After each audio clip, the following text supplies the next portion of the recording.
June 23rd, 1986. A farmer in Enos, Indiana, noticed something wrong with his cornfield. The soil looked disturbed. Fresh. Wrong. He called the police.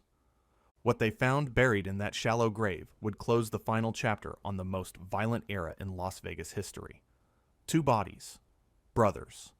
Beaten beyond recognition. Wrapped in plastic and dumped like garbage in the middle of nowhere. One of them was Tony Spilotro, and his death meant more than just the end of one man's life. It meant the end of the Chicago mob's control over Las Vegas, the end of an empire built on fear, violence, and stolen millions, the end of a city where wise guys called the shots and bodies disappeared in the desert. Tony Spilotro stood 5 feet 5. He was small enough that people called him the Ant. But size meant nothing when you had a reputation for breaking skulls first and asking questions never. For 15 years, Tony ruled Las Vegas through pure terror. He beat people. He killed people. He made entire neighborhoods afraid to even speak his name. The mob sent him to Vegas to protect their casino millions. Instead, he turned the city into his personal playground. He robbed. He murdered. He had an affair with his best friend's wife. He drew so much heat from the FBI that the entire operation nearly collapsed. And when the Chicago bosses decided Tony had become too dangerous to live, they did to him exactly what he'd done to dozens of others. They invited him to a meeting. They beat him to death. They buried him where they thought no one would ever find him. But they were wrong. That farmer found the bodies. And Tony Spilotro's story, a story of ambition, violence, betrayal, and murder, became part of Las Vegas legend. This is that story. The story of the man who ruled Sin City. The story of how the mob controlled America's most famous gambling town. And the story of how one man's ego and violence destroyed an empire that had taken decades to build. Tony Spilotro thought he was untouchable. He thought his brutality made him invincible. He thought the rules didn't apply to him. He was wrong about all of it, and it cost him everything. Chicago, 1938. The Near West Side, Italian neighborhood, outfit territory. This is where Anthony John Spilotro was born on May 19th, into a world where crime wasn't just accepted, it was respected. The Chicago outfit ran everything. They owned the politicians, the cops, the unions. They controlled gambling, prostitution, loan sharking, every racket you could imagine. And they did it all from social clubs and restaurants where regular people ate pasta and minded their business. Patsy's restaurant was one of those places. Owned by Tony's father, Pasquale Spilotro. On the surface, just a neighborhood joint serving Italian food to working families. But in the back room, that's where outfit guys conducted real business. Where envelopes changed hands. Where problems got discussed. Where decisions got made. Tony grew up watching those men. The way everyone treated them. The respect. The fear. Even cops walked past with their heads down. These guys weren't rich, but they were powerful. And in Chicago, power meant everything. The Spilotro family had 6 boys. Vincent was the oldest, kept his head down, worked straight jobs. Patrick became a dentist. But Michael understood the life. He started running errands for outfit guys, making connections, earning money. Tony watched his brother Michael move up, and he wanted the same thing. Problem was, Tony was small, really small. As a kid, he barely cleared 5 feet. Scrawny, baby-faced. In a neighborhood where size mattered, where respect came from being able to handle yourself, Tony looked like an easy target. Kids at school noticed. They called him Ant, made jokes, pushed him around. Tony took it all in. Every insult, every laugh, every time someone underestimated him because of his size. And he made sure every single one of them regretted it. Because what Tony lacked in size, he made up for with something far more dangerous. A complete lack of fear and a temper that exploded without warning. You disrespected Tony, even a little bit, and he came at you with everything. Fists, bottles, bats, whatever was nearby. He didn't fight to win. he fought to destroy, to hurt you so badly you'd never even think about crossing him again. By 13, 14, Tony had a reputation on the streets. Don't mess with the ant. Yeah, he's small, but he's crazy. He'll put you in the hospital over nothing. The nickname stuck, but now it meant something different. Now it was a warning. Tony dropped out of Steinmetz High School at 16. Why waste time in a classroom when the real education was happening on the streets? He started running with a crew, pulling burglaries, stealing cars, shaking down local businesses. Small-time stuff, but it taught him the basics. How to crack a safe, how to avoid cops, how to know when someone was lying, how to hurt someone just enough to get what you wanted without killing them. More importantly, Tony started hanging around the places where outfit guys did business. He ran errands, delivered messages, did small jobs that required someone loyal and disposable. The kind of jobs that, if they went wrong, the outfit could deny any involvement. Tony was good at it, reliable, kept his mouth shut, didn't ask questions. And when a job required violence, which many of them did, Tony didn't hesitate. He'd beat someone half to death over $50. Didn't matter to him. Business was business. The outfit noticed. Here was a kid who'd do anything, who wasn't afraid of cops, wasn't afraid of getting hurt, wasn't afraid of doing serious time if he got caught. Most importantly, he was loyal. Tony believed in the outfit, believed in the code, believed that if you proved yourself, they'd take care of you. That belief would eventually get him killed, but not yet. First, Tony had to prove himself in the most final way possible. He had to kill someone for the outfit. Tony Spilotro was 24 years old and hungry to move up in the outfit. He'd spent years doing grunt work, beatings, collections, intimidation, but that wasn't enough. Tony wanted to be made, wanted to be a full member with all the protection and power that came with it. To get made in the Chicago outfit, you had to do more than prove loyalty. You had to prove you could kill, not in self-defense, not in a bar fight, but cold, calculated murder on orders from the bosses. And you had to keep your mouth shut about it forever. Tony's opportunity came in the form of Billy McCarthy. Billy was a thief, a decent one actually, specialized in burglaries, knew how to crack safes, usually got in and out clean. But Billy had two fatal flaws. One, he talked too much, bragged about his scores in bars, told stories about houses he'd robbed. Two, he'd made the worst mistake a criminal can make in outfit territory. He'd robbed someone connected. The house Billy hit belonged to a guy under outfit protection. Not a made guy, but someone who'd paid for the privilege of being left alone. When you're under outfit protection and someone robs you, that's the same as robbing the outfit. Can't let that slide. If word gets out that paying for protection doesn't actually protect you, the whole racket falls apart. Billy had to go, but more than that, an example had to be made. Something so brutal that every two-bit thief in Chicago would think twice before even looking at a connected house. The bosses gave the job to Tony Spilotro and his crew. What happened next became legendary in Chicago's underworld. A horror story told in whispers. A cautionary tale about what happens when you cross the outfit. Tony didn't just kill Billy McCarthy. He tortured him for hours, used tools from his father's restaurant, made it last, made it hurt, made Billy understand exactly why this was happening and who was doing it. The details are too graphic for full description, but witnesses later testified to things that made even hardened cops sick.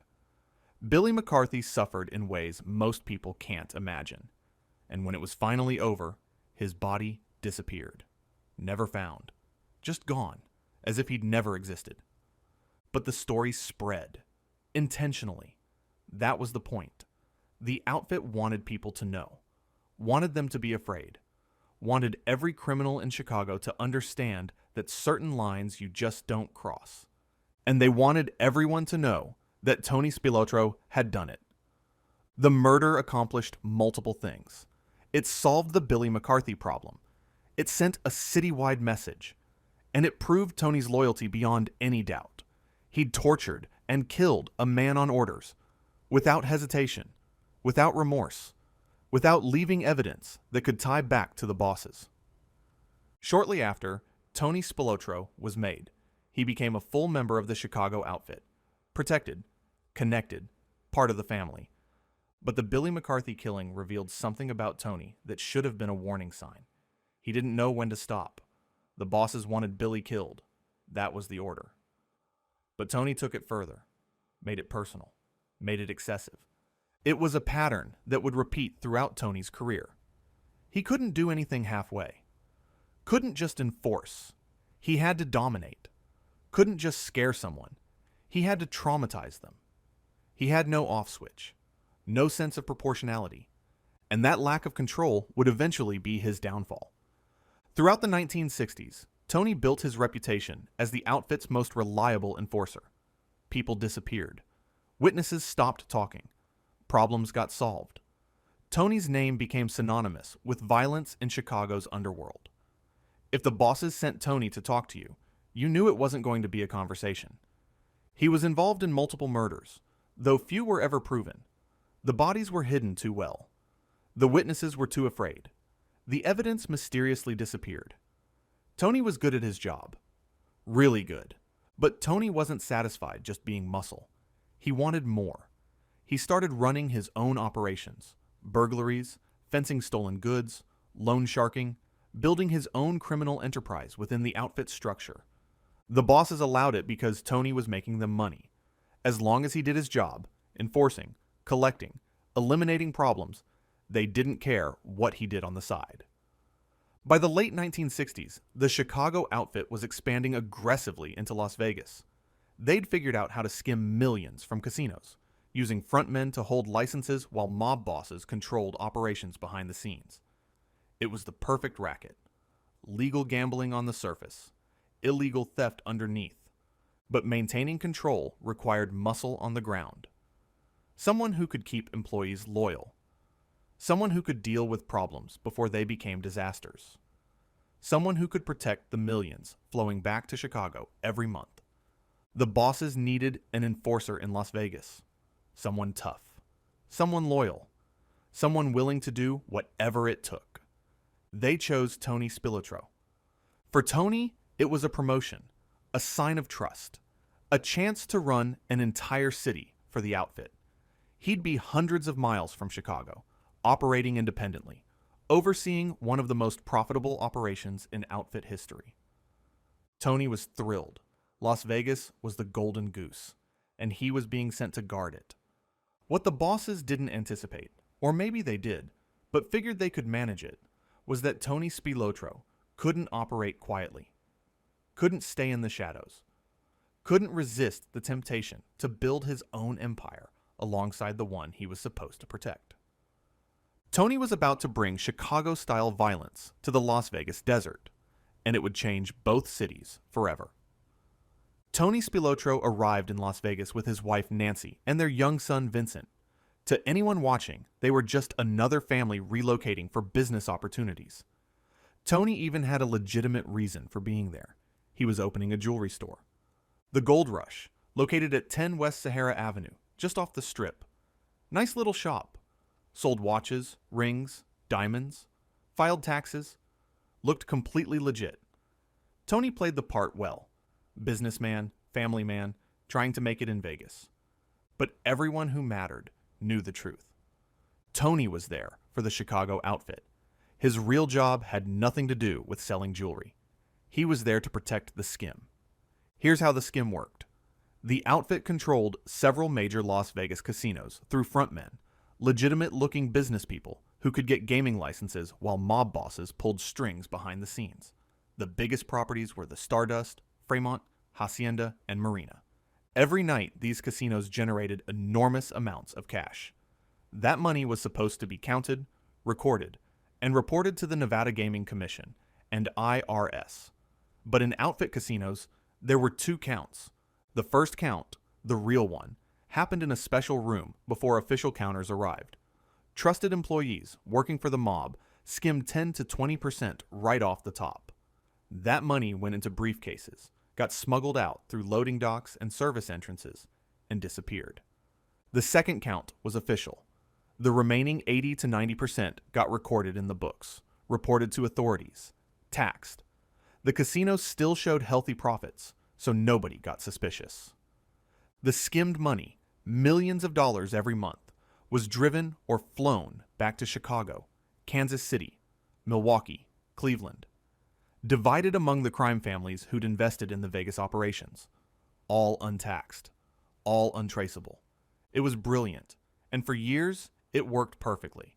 But the system required absolute discipline. Casino employees had to stay loyal. Nobody could skim from the skim. Nobody could talk to cops. And problems had to be handled quickly and quietly before they became disasters. That's where Tony came in. His job was enforcement. When someone got greedy, Tony reminded them why that was a bad idea. When someone started asking too many questions, Tony paid them a visit. When word came down that someone might be cooperating with the FBI, Tony made sure that cooperation stopped. For the first year, Tony did exactly what he was sent to do. He kept a low profile, handled problems quietly. The skim ran smoothly. Money flowed back to Chicago. The bosses were happy. But Tony couldn't stay in the shadows. It wasn't in his nature. He looked around Las Vegas and saw opportunity everywhere. Wealthy tourists, expensive jewelry stores, affluent neighborhoods with bad security. Why should he just protect the outfit's money when he could be making his own? So Tony started recruiting. He assembled a crew of burglars and thieves, not officially sanctioned by the outfit. This was Tony's personal operation. He brought in criminals with specific skills, safecrackers, alarm specialists, guys who knew how to get in and out of places without leaving traces. And he brought in someone from Chicago, someone he'd known since childhood, someone he trusted completely. Frank Collada. Collada was a professional thief, not muscle like Tony, but a craftsman. He specialized in planning jobs, studying targets, executing with precision. He was one of the best burglars in Chicago, and when Tony called him to Vegas, Frank didn't hesitate. Together, they formed what would become one of the most notorious burglary rings in Vegas history, the Hole-in-the-Wall Gang. The name came from their signature method. Most burglars picked locks or looked for unlocked windows. Tony's crew went through walls. Literally. They'd cut holes through roofs, ceilings, walls, whatever provided access while avoiding doors and windows where alarms were usually installed. They'd plan for weeks, sometimes months, study a target, learn routines, figure out security systems, wait for the perfect moment. Then they'd strike, fast, efficient, professional. The crew included some of Vegas's best criminal talent. Frank Collada ran most of the planning. Ernie DeVino was a master safecracker. Leo Guardino understood alarm systems better than the people who installed them. Wayne Matecki and Larry Newman provided muscle and security. Together, they targeted wealthy homes, jewelry stores, and businesses across Vegas and Southern California. They made millions. One of their biggest scores was an entertainer's house in an affluent Vegas neighborhood. The family had hundreds of thousands in jewelry, cash, and valuables. High-end security system. Guard service patrolling the area. The Hole-in-the-Wall Gang spent 3 weeks watching the house. Learned the family went out every Saturday night. Found out the security control box was in the garage. Figured out the best access was through the workshop roof. On a Saturday night, while the family was at dinner, the crew went to work. Cut through the roof, dropped into the workshop, disabled the alarm from inside, moved through the house systematically, took jewelry from the bedroom, cash from a safe, electronics, furs, anything valuable that could be carried. The whole job took less than an hour. They loaded everything into a van and drove away calmly. The family didn't realize they'd been robbed until the next morning. The take? Over $500,000. Split among the crew, it was enough to live comfortably for months. Jobs like this made the Hole-in-the-Wall Gang legendary in criminal circles, but they also created a problem. Every successful burglary brought more attention. Police noticed patterns. The FBI started tracking known associates of Tony Spilotro. Local news covered the wave of high-profile burglaries. Tony's name appeared in reports. Suddenly, Tony Spilotro wasn't operating in the shadows anymore. He was famous, notorious, the kind of visibility the Chicago outfit absolutely didn't want. The bosses sent Tony to Vegas to be invisible, to protect their interests quietly. Instead, he was making headlines. His burglary ring was drawing heat. His name was in FBI files. He was becoming a liability, but Tony didn't care. He was making money, building power, and he believed his connections protected him. He was wrong, but he wouldn't realize it until too late. The Hole-in-the-Wall gang continued operating throughout the late 70s. Dozens of jobs, millions stolen, and every successful burglary pushed Tony closer to disaster. Because law enforcement was closing in, building cases, flipping informants, waiting for the right moment to take the whole operation down. While Tony built his burglary empire, another man was building a different kind of empire in Vegas. Frank Rosenthal, brilliant bookmaker from Chicago, mathematical genius, could set odds and calculate probability better than almost anyone alive. The outfit sent Frank to Vegas to run their casino operations. Problem was, Frank couldn't get a gaming license. Too many mob connections on his record. So the outfit worked around it, gave him vague titles like entertainment director at the Stardust, positions that didn't require licensing, but let him run everything behind the scenes. And Frank transformed those casinos into money machines. He revolutionized sports betting, optimized every aspect of casino operations, managed the skim so efficiently that profits soared while authorities suspected nothing. Frank Rosenthal and Tony Spilotro should have been the perfect partnership. Frank handled business. Tony handled security. Together, they protected the outfit's most valuable asset. For a while, it worked. Then, things got complicated. Because Frank was married to a woman named Jerry McGee, former showgirl, beautiful, troubled, struggled with addiction, resented Frank's controlling nature, wanted excitement, passion, danger. She found all of it in Tony Spilotro. The affair started quietly. When exactly, nobody knows for sure. But by the early 80s, it was an open secret. Tony Spilotro was sleeping with his best friend's wife. In the mob, that's not just personal betrayal. It's a violation of the code. You don't disrespect a fellow made man. You don't sleep with another guy's wife. You don't create drama that compromises operations. Tony broke all those rules. Frank knew. He had to. But what could he do? Confront Tony directly and risk violence? Report him to Chicago and admit he couldn't control his own wife? Frank tried working behind the scenes, complained to the bosses that Tony's reckless behavior was drawing too much attention, pushed to have Tony banned from casinos. But by then, bigger problems were emerging. The FBI's Operation Strawman had begun. Federal agents were building RICO cases, connecting dozens of mobsters to the Vegas skim. Wiretaps in Kansas City recorded mob bosses discussing operations in detail. Tony's name kept appearing in the evidence. The Chicago outfit was getting nervous.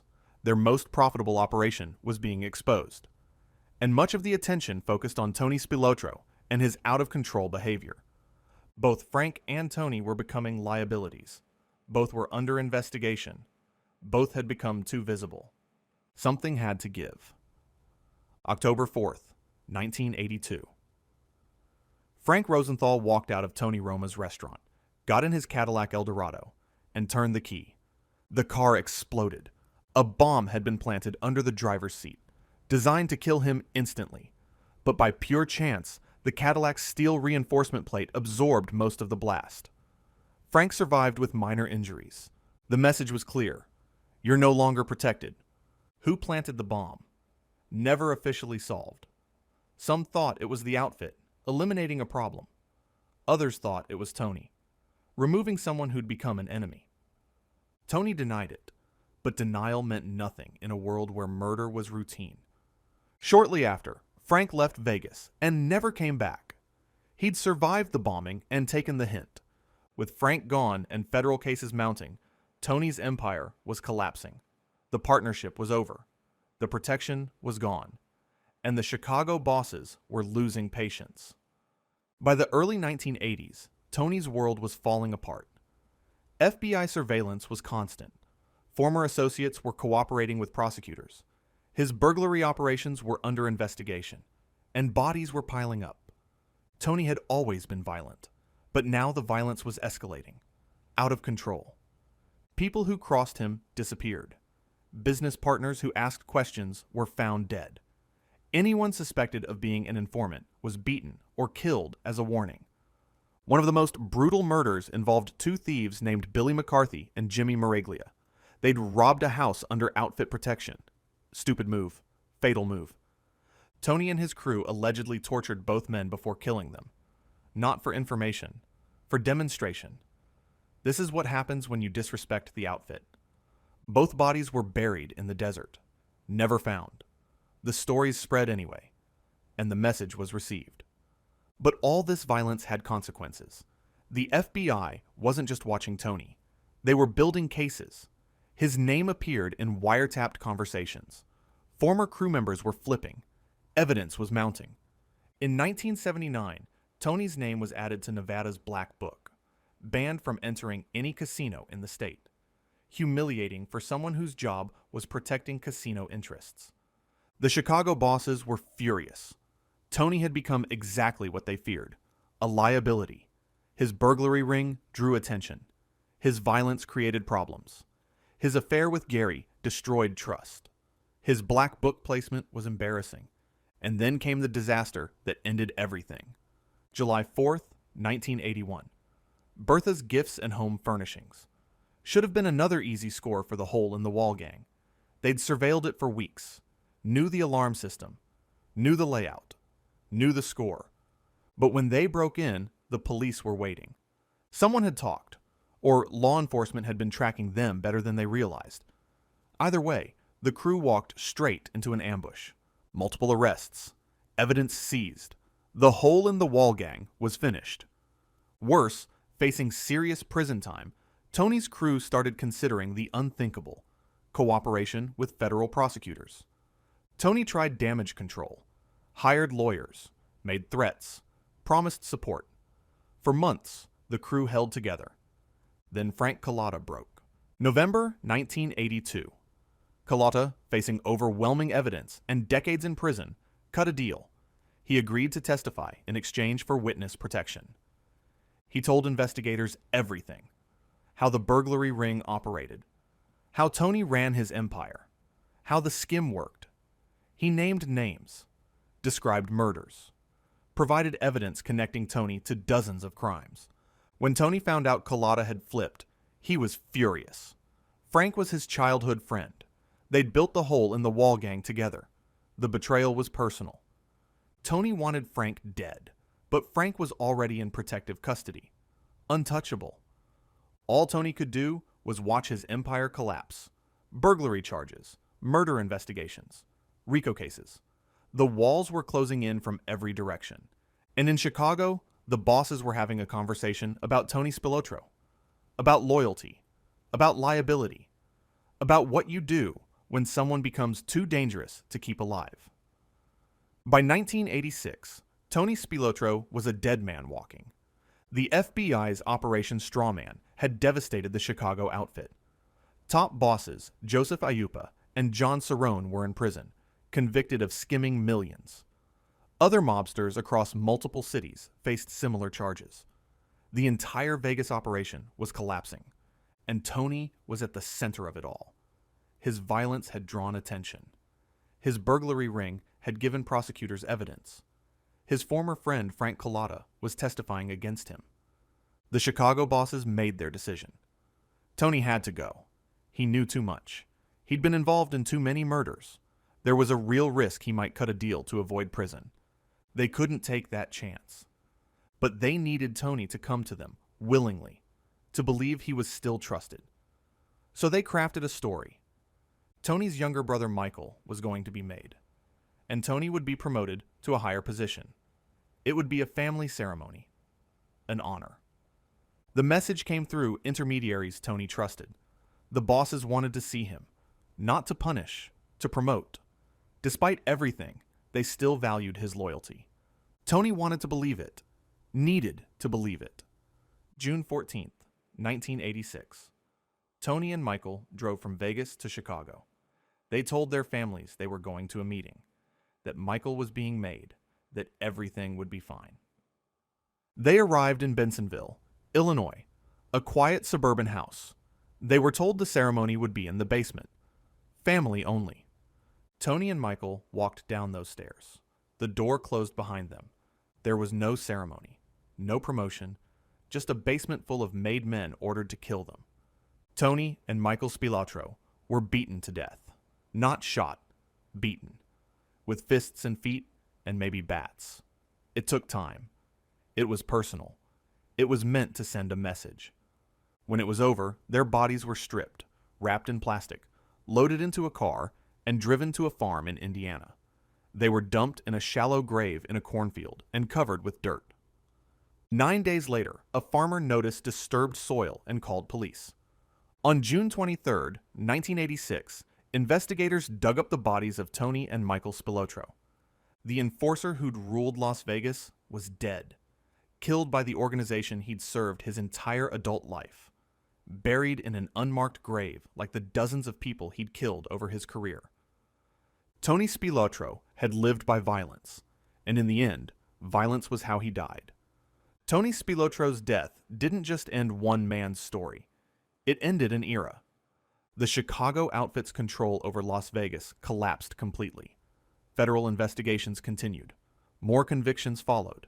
Casino licenses were revoked. The skim ended permanently. Corporate America moved in. MGM Mirage Resorts. Harrah's. They bought properties, brought professional management, and turned Vegas into the corporate entertainment empire it is today. Tony's story lived on, though. In 1995, Martin Scorsese released Casino. Joe Pesci played Nicky Santoro, a character clearly based on Tony. The film depicted his violence, his burglary operations, his affair with Gary, and his brutal death in the cornfield. Casino ensured Tony Spilotro would never be forgotten. It turned him into a cultural icon, part of Vegas mythology. But the film also revealed something important. Tony wasn't an anti-hero. He was a murderer, a thief, someone who hurt people for money and power. Today, tourists walk the Vegas Strip with no idea that Tony Spilotro once terrorized this city. The gold rush is gone. The casinos he protected have been demolished. Even the street names have changed. Las Vegas erased almost every physical trace of Tony's presence. But his impact remains, because Tony's violence brought so much federal attention that it destroyed the mob's Vegas empire. His recklessness accelerated investigations. His death symbolized the transition from mob control to corporate ownership. Tony thought he was building his own empire. Instead, he destroyed the empire he was sent to protect. Tony Spilotro represented the last generation of mobsters who openly ruled Las Vegas. After his death, the city transformed completely. The mob-controlled gambling town became a corporate entertainment destination. The violence ended. The corruption mostly ended. Vegas became safe, family-friendly, profitable. Some people miss old Vegas, when mobsters ran things, when casinos had personality, when danger lurked beneath the glamour. Others are glad it's gone, glad the violence stopped. Glad Vegas is now a place families can visit without fear. But everyone agrees. Tony Spilotro was a turning point. His violence brought attention the mob couldn't survive. His death marked the end of one Vegas and the beginning of another.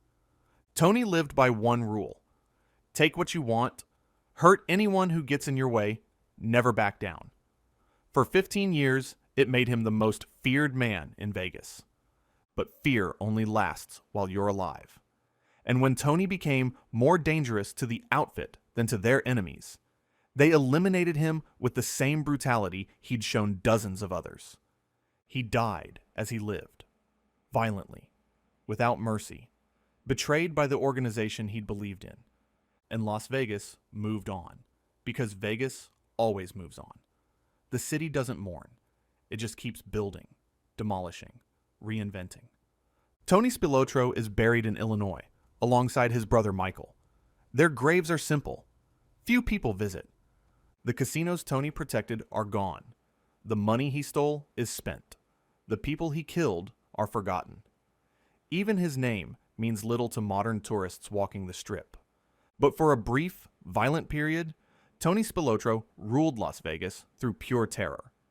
He was the enforcer, the monster, the man so dangerous that even his own people had to kill him. His story will never completely die. Because Las Vegas was built by men like Tony.